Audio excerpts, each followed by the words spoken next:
Magandang araw mga kababayan. So update ako sa aking sili. Dito ako ngayon sa aking sili. So, tingnan ko ang daanan ng bagyo.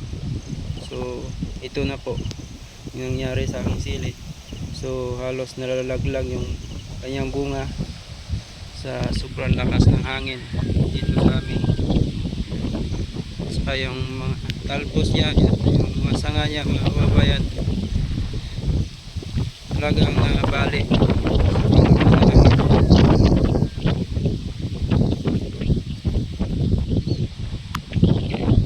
Ang dami po nalalaglag. So wala tayong magawa kasi ito yung kalaban natin. Ito yung kalaban naming mga farmers. Ito yung kahinaan namin, yung panahon.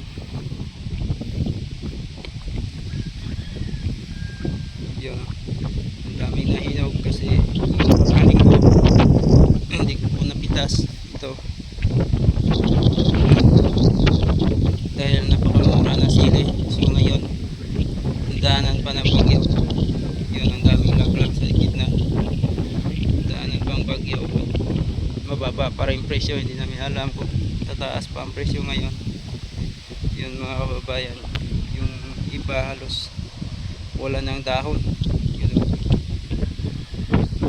ang dami talaga nalaglag yan sa gitna. At ninakawan pa ito kahapon. So nasisira na nga yung sili ko.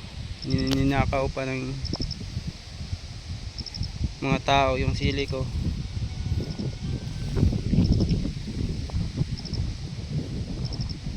So grabe ang hagupit ng bagyo, no? Dito nga ubos na sa pagkuhan. Dito nga nalaglag, oh. Dito ubos na, ninakaw lahat, umulot lahat. So ito mga kababayan, so halos mga bunga, wala ng bunga natira. Gawa ng laglag dahil sa lakas ng hangin. At iba, ang iba dito ay ninakaw, pinitas na, inarbes ng iba. Yun, wala ng bunga. Yan ito, ito labot yung puno siguro kagabi. Yun, oh. Yun, oh, wala nang buwan, wala na tira halos, oh. Pinulot na lahat, oh. Parang bunga nito parang hinarbes na, diretso na hinarbes na, wala nang bunga na tira. At saka yung nalaglag ubos na rin.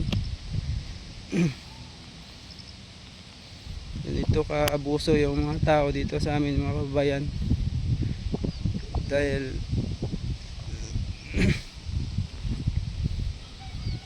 mahirap lang yung iba, yun sila nagnanakaw.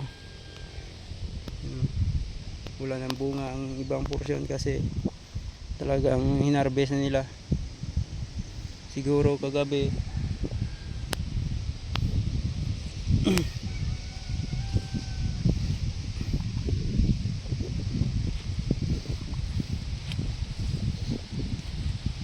Yun ang nagkalat, oh. Daanan ng guwan,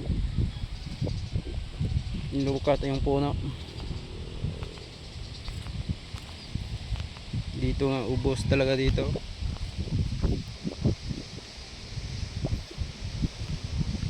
Sayang yung sili ko mga kabayan dahil marami pa itong bulaklak.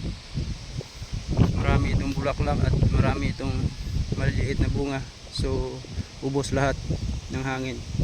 At saka ang natira talagang yung mga malaking bunga na lang, at saka kunti na lang talaga yung natira dahil marami, ang dami nang nalalaglag.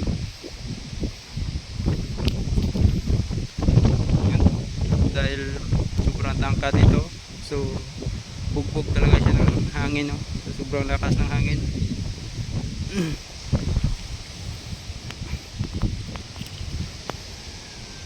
Yun,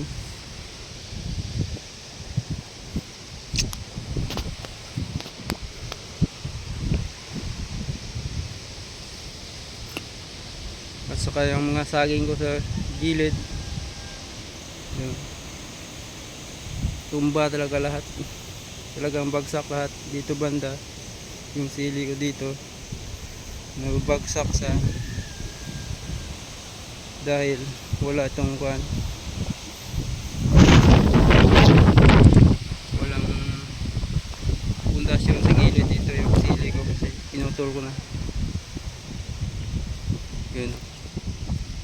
Yun yung pong yung sa aking saging natutumba na lahat.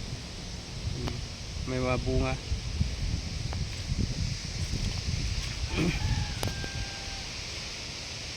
Hindi ko yung pinutol yon kasi sabi ng buyer sa kuha na lang, sa kalagkalag ko na lang putulin to kasi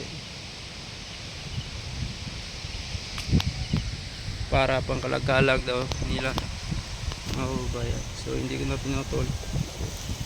Sa sunod na araw pa ito putulin yung mga saging na ito.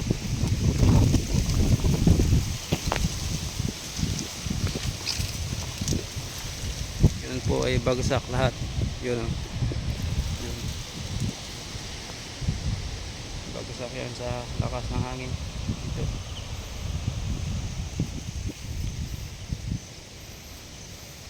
So sa awa ng Panginoon may natira pa naman at saka hindi na bali lahat yung kuhan ko, sili ko. So pagkatapos nito matagal pa ito bumalik yung kuhan niya, yung talbos niya. So kailangan ko ulit mag-apply ng pataba bago ito mabalik sa dati. Mga 1 month pa siguro mga kabayan. So pag ubos nitong bunga talagang mamatayan ito at saka mag-apply ako ng pataba para mabalik yung kuha niya, taba niya at saka manilingsing siya. Yan po.